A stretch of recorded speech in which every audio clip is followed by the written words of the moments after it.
कि किसी समकोण त्रिभुज एबीसी में कोण भी 90 डिग्री है। किसी समकोण त्रिभुज एबीसी में कोण भी 90 डिग्री है।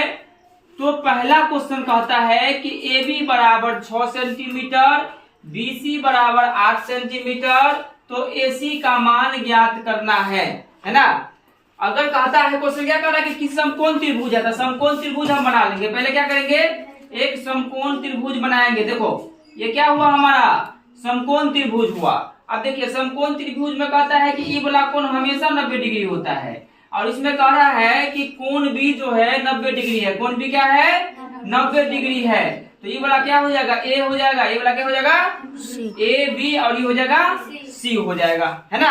अब यहाँ देखिए क्वेश्चन दिया हुआ कि ए से बी की दूरी कितना है, 6 सेंटीमीटर। तो यहाँ हम लिखेंगे 6 सेंटीमीटर। बी से सी की दूरी कितना है, 8 सेंटीमीटर। तो यहाँ लिखेंगे 8 सेंटीमीटर, है ना। और हमें ज्ञात क्या करना है, यहाँ से यहाँ की दूरी हमें ज्ञात करना है, जो नहीं पता है। यहाँ देखो, तो अब क्वेश्चन कहता है कि हमें ए से सी की दूरी ज्ञात करना है। तो इसे बनाने के लिए हम एक फॉर्मूला का यूज करेंगे। एक होता है, सूत्र होता है पाइथागोरस प्रमेय से। क्या होता है, पाइथागोरस प्रमेय। पाइथागोरस परिमेय, है ना। पाइथागोरस प्रमेय का क्या फॉर्मूला होता है कि कर्ण स्क्वायर बराबर होता है, कर्ण स्क्वायर बराबर लंब का स्क्वायर। किसका स्क्वायर, लंब का स्क्वायर प्लस आधार का स्क्वायर होता है। अब यहाँ देखिए, चलो, और यहाँ पे है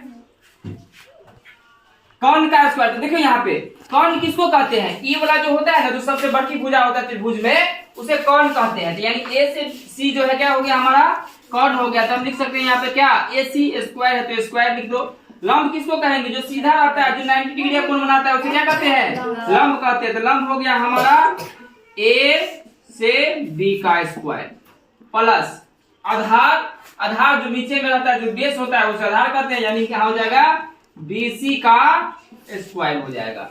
ठीक है। अब यहाँ देखिए AC का मान दिया हुआ है, नहीं दिया है, इसको ऐसे ही लिखो, AC का स्क्वायर लिख दो बराबर AB का। देखो AB का मान दिया हुआ है, A से B की दूरी कितना दिया है, 6 सेंटीमीटर दिया है। तो यहाँ लिखो 6, यहाँ लिखो 6 का स्क्वायर है, तो स्क्वायर दे दो। BC का मान देखिए, BC का मान कितना दिया है, 8 दिया है। तो यहाँ लिख लीजिए 8 सेंटीमीटर, 8 का स्क्वायर। ठीक है। अब यहाँ देखिए लिखेंगे हम AC का स्क्वायर बराबर 6 का स्क्वायर करेंगे कितना होगा, 36 हो जाएगा, और 8 का स्क्वायर 64 हो जाएगा। अब इसको जोड़िए, देखिए यहाँ लिखेंगे AC का स्क्वायर बराबर 36 और 64 जोड़िए, कितना हो जाएगा, 6 4 10 के 0, हाथ में 1 हो जाएगा, 6 3 9 1 10, 100 हो गया। अब यहाँ से देखिए, यहाँ AC बराबर कितना आया, AC बराबर 100। तो इसको अगर हम बनाएंगे तो AC बराबर 100 है। तो यहाँ से अगर स्क्वायर हटेगा तो इसमें क्या चाहेगा, पिछले क्वेश्चन में बताए थे कि स्क्वायर हटता है तो बगल वाला पे क्या हटता है, रूट हटता है। तो यहाँ से बताएंगे AC बराबर हो जाएगा √100। और हम लोग जानते हैं कि 100 किसका स्क्वायर होता है, तो 10 का स्क्वायर होता है। कितना का स्क्वायर होता है, 10 का वर्ग होता है। तो इसीलिए इसका आंसर हो जाएगा AC का मान 10 सेंटीमीटर। ठीक है।